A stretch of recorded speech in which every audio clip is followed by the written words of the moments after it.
the claim that black South Africans kicked people off their land.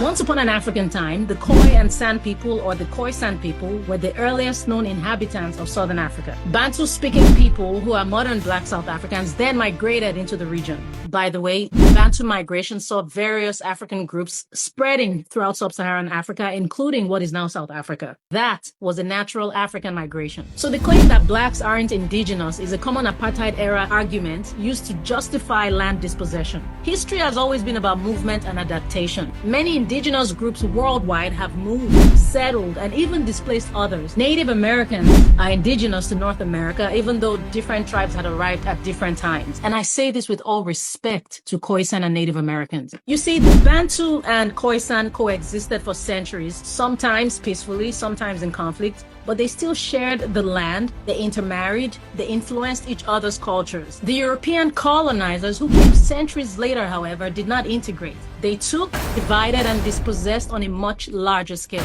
They violently displaced both the Khoisan and black South Africans. So the people arguing that black South Africans aren't indigenous, using that narrative to justify continued land inequality.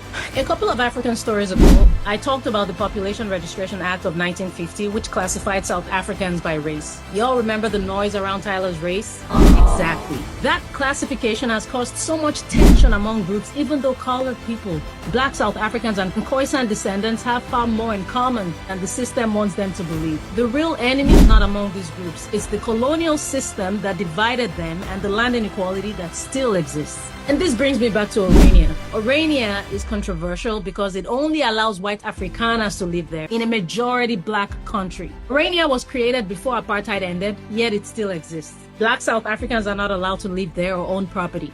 They say it's self-reliance, but no, this is a clear racial exclusion policy. And I'm not inspired by whatever y'all think you got going on that we should all learn from. No, that's a mess.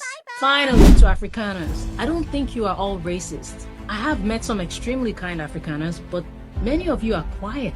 This isn't about an attack at you. This is about attacking the system that has held the people of South Africa back. If you were part of the marginalized groups, how would you react?